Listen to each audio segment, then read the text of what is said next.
You're listening to LCC Alumni Stories, a show dedicated to highlighting the amazing alumni of Lansing Community College.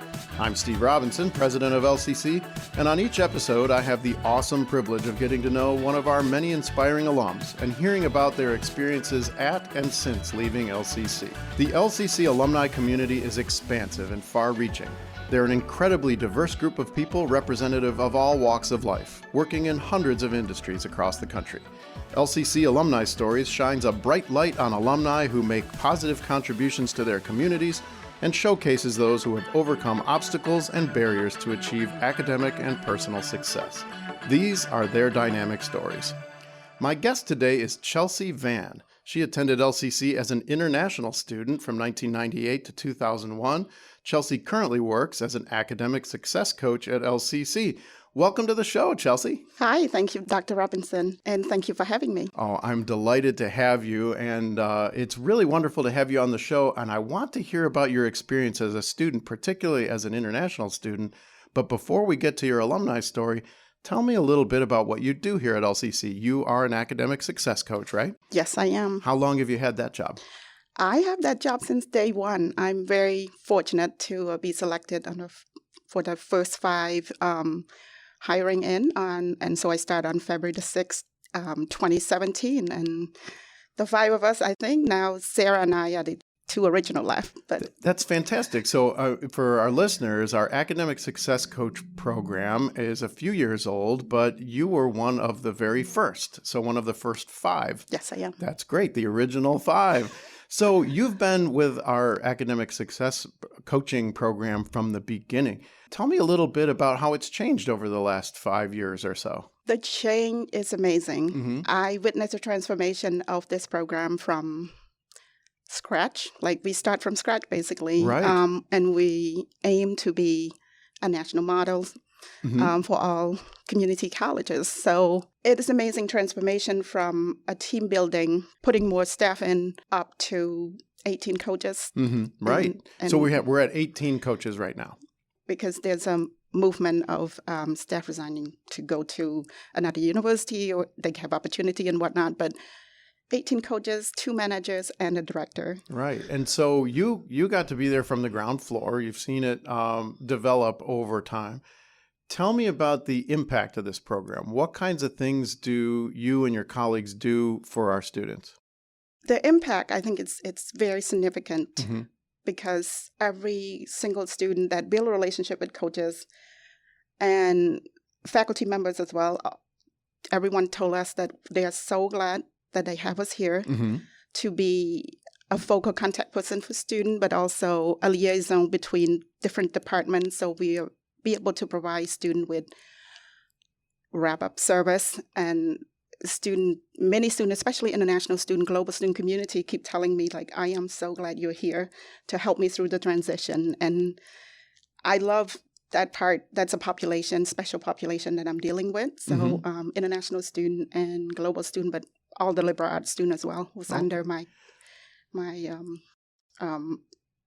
taking care of them. Right. So I heard you say 2 things. One is that you provide focus for students, right? I'm assuming that's about their goals, the things they want to achieve here. But then you also use this important word, liaison. You get to help that student connect with all the various pieces and parts of LCC, right? Because we're a big organization, lots of little departments and moving parts. You help kind of smooth that out for students, don't you? Yes, we do. We help students advocate for themselves, but also teach students not only just academic skill building, accountability, but also help them to ask for what they need, be an advocate for themselves.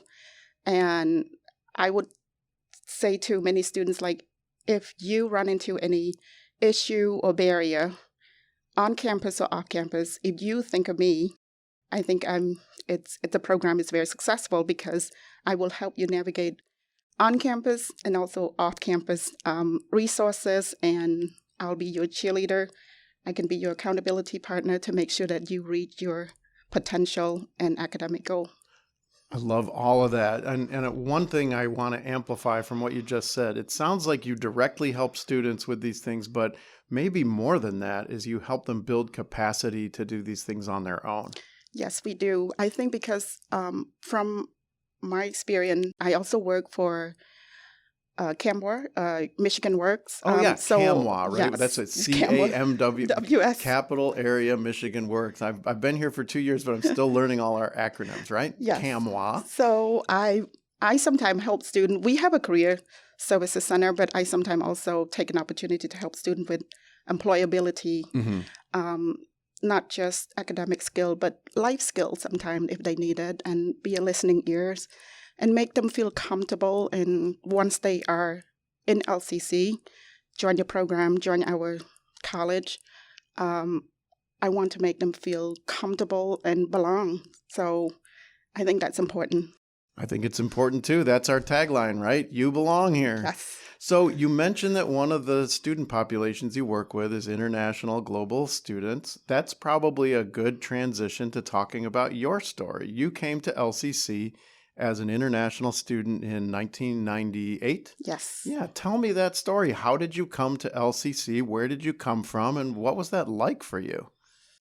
I originally came from Phnom Penh, Cambodia, and I worked for the U.S. government before I came here, called United States Agency for International Development. Okay. That's how I made connection to my former boss, where she would like to help support women, to empower women. So she said, you need to study and take the test, TOEFL test, and try to study abroad, go to the U.S. and be an international student there. So I did that, and she sponsored, and so I came in the fall 1998 to LCC. I started my first semester at LCC as an international student. So you worked for USAID, right?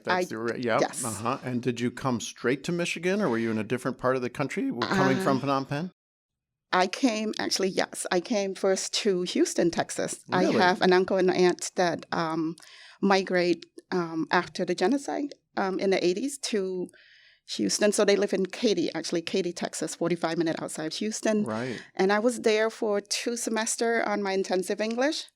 And apparently things didn't work out. They couldn't support. So I called up my former boss, Farron, said I didn't want to return home and I would like to pursue my higher education. How would I do that? They said, don't worry, just come to Lansing, Michigan, go to LCC and look for a job and we'll help you out. So they put me up, provide me room and board until I complete my associate degree at LCC and also earn my bachelor from Michigan State. That is fantastic. And I want to hear more about that. You did mention, though, the very, very tumultuous and terrible times in your home country, right? So, yes.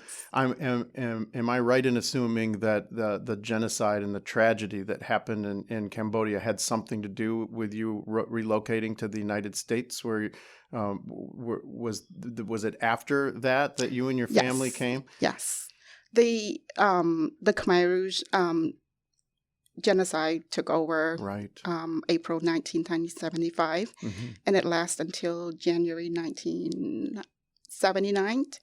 That's when everything demolished. We returned to year zero. I think we have like 10 professors left for the whole country.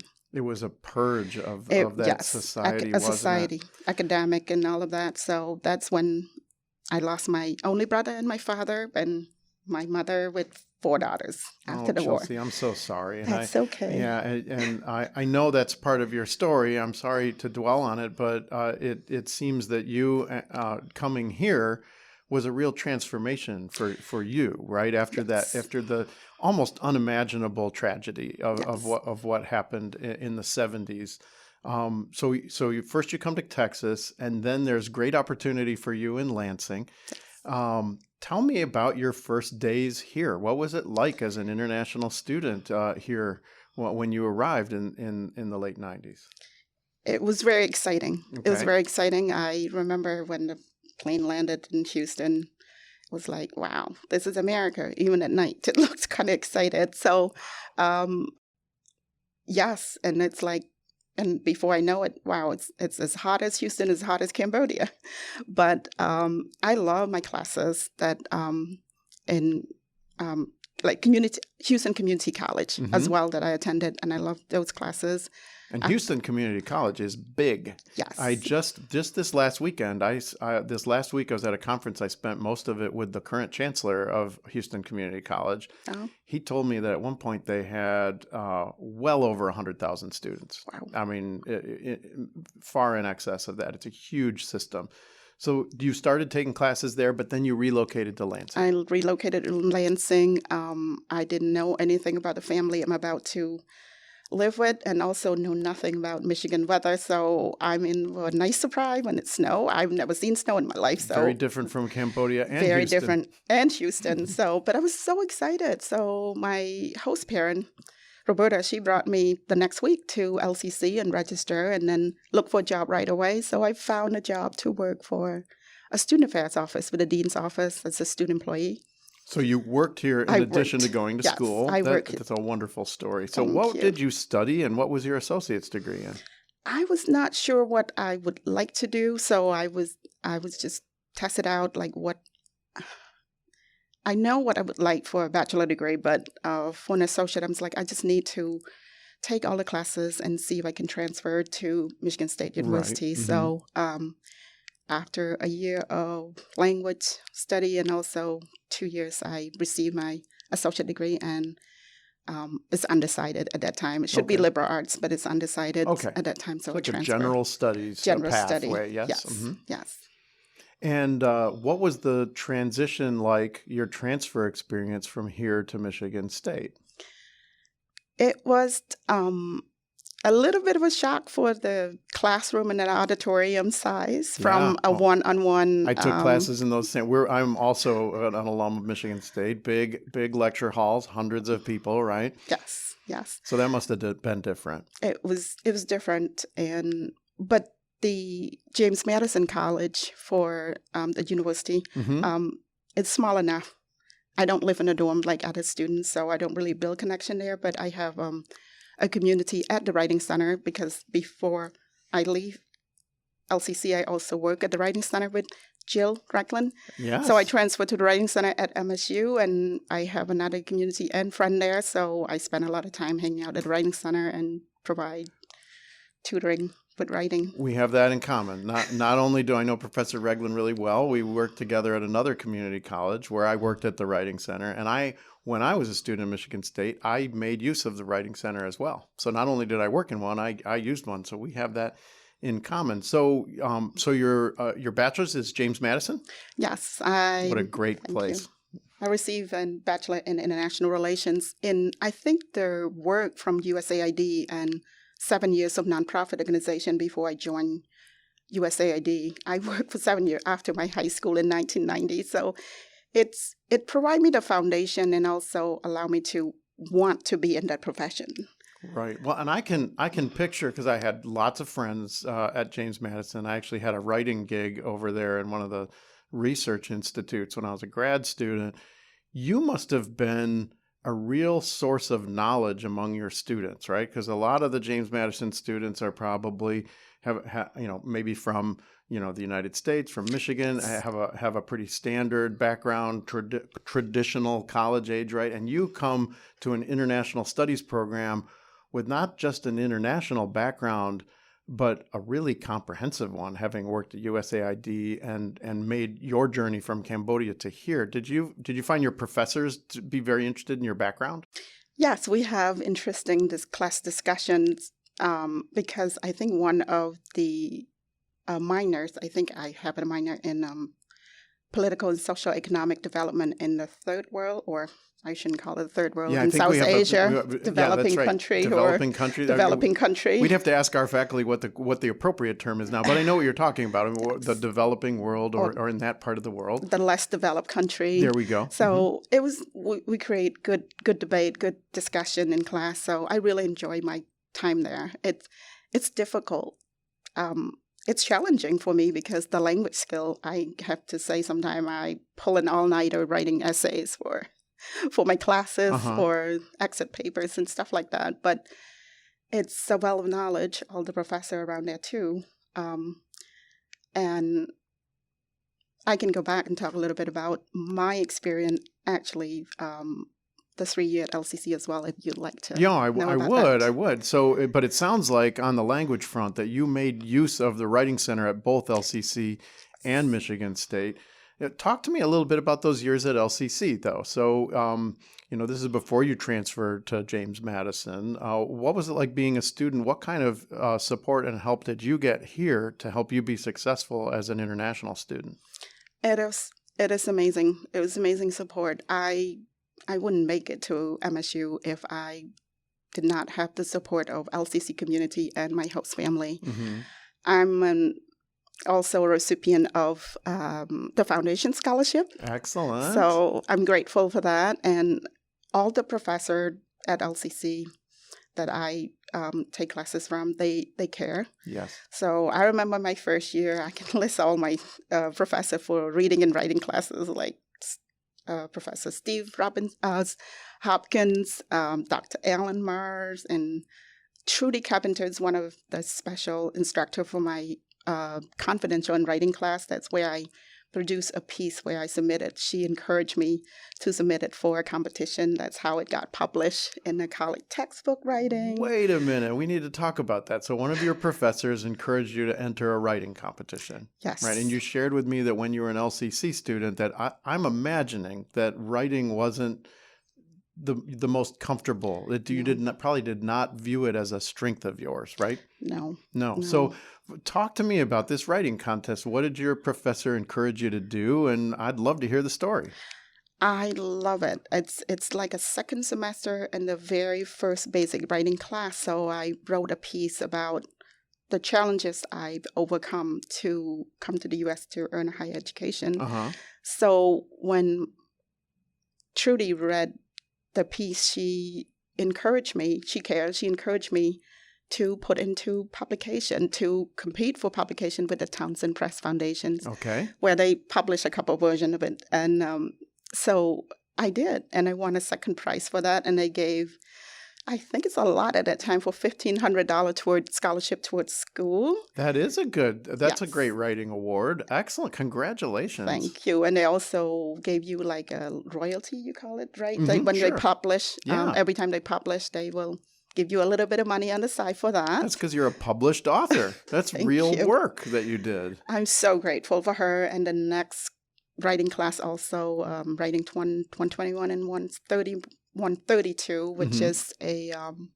honor composition with Professor Tim Mings, also amazing. But Trudy cares so much, not just encouraged me to apply. So happy when I won it. And I think it's her father, I'm not sure, also provides scholarship money. It's anonymous. So I am so thankful. So that is like a full support from many instructors, colleagues that I build a relationship with. That's how I came back to work here. It's amazing. I love hearing stories like that. And there are a couple things that really kind of warm my heart about what you shared with me. First is at any community college, but particularly LCC, you encounter these very caring people, caring faculty, caring staff. And it sounds like you weren't even done listing people, right? You had all these folks who helped you out, and they made a real difference in your life. They do. Like Professor Jill Recklin I was introduced to her by my writing instructors. So that's how I connected and work at the Writing Center with the grade that you're in, and you can compete to apply for the Writing Center. So that's where I work and also build a relationship with her. And we become colleague and friends. I was going to ask you about that. So the one thing I would tell you, and I know you've already figured this out, is one of the most moving ways to pay tribute or to give thanks to folks who help you out like that is to do amazing work like you're doing. I know for a fact that all these professors and staff members that you talked about, their very favorite thing is seeing you grow and develop and achieve your goals. And boy, you sure have done that. So I'm sure you've made them very happy. But I wanted to come back to that colleague piece. Not only did you benefit from their help and develop and succeed, but you came back and you're one of their colleagues now. What's it like to work alongside these folks who helped you get where you are today? It's exciting and such an honor. When I came back, I think that's how I also told students many times that during your time here, be active, get involved. If you work on campus, it's an opportunity to networking and build relationship. You never know. One day you will be able to, come back and rejoin the organization or the institution. So, yes, so I came back in 2014, May. And I worked for Professor Jill Recklin again in the Writing Center. Excellent. For almost a year before I joined the Learning Commons to be a professional tutor for their reading, writing, and ESOL classes. Wow. Well, we are so glad you're back. And it's a wonderful, wonderful story. Before we end our conversation, Chelsea, as we move through this phase of the pandemic, one of the things that a number of us are thinking about is ways to attract students who wouldn't necessarily come to LCC. And I wonder what your thoughts are about how we can be supportive of and attractive to international students. You have a special lens on this, given your own experience. What kinds of things do we need to make sure we're doing to be attractive to international students? I love the question, and I think we have many opportunities to do that. A little bit of marketing also, it helps. Okay. Once the campus open fully again, anything with international club that invite students to join and share the experience with the local student. But also we are smaller campus, like smaller institution compared to a four-year university. So we provide a one-on-one, closer, like type kind of education that they're not just a number. Right. So, and I think the price, you can't beat community college for the price that you start here. And it's a great place to transfer to, take all the classes you want and then transfer to at a university with a decent cost. So one of the things I hear you saying is that we should probably toot our own horn about some things that we already have going for us, right? Smaller class size, very, superior wraparound services, but also something that's maybe a little more informal and a little smaller than a big research university. Yes, that's what we do. We have, I wouldn't change anything on my journey here. And I would tell international student that I work with, like if they were talking about, I would like my brothers and sister and my friend to attend. I'm like, yes, this is the right move. Please do. From my experience, you benefit greatly. Great education, great quality education with professors and instructor that care so much about you, not just, you're not just a number, but they care not just about your academic, but they want to see you grow and be successful on your endeavor. Yeah, and we do. We really, really do. And I'm glad to hear you say that because, in the coming years, I'm very interested to see how LCC can grow and develop in these areas, particularly with international students, either attracting international students here or providing international study away, study abroad programs for existing students. And then in another way, I think it's important that we have activities about our global context and our international situation or context for all students so that we can see that there is a world outside of Lansing Community College. Definitely. It's a cultural exchange. It's a huge benefit.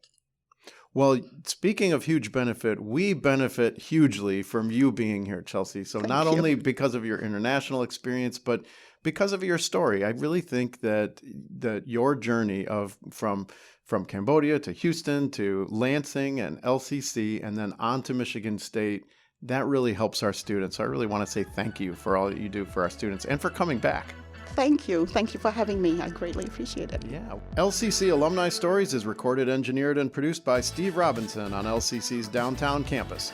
The soundtrack is licensed through DeWolf Music and was performed by Ian McCanty. Thanks for listening. Tune in to future episodes and to learn more about what our alumni have been up to. If you're an LCC alum and you want to share your story, send me an email at steve.robinson@lcc.edu. Until next time, keep learning. This has been LCC Connect, Voices, Vibes, Vision.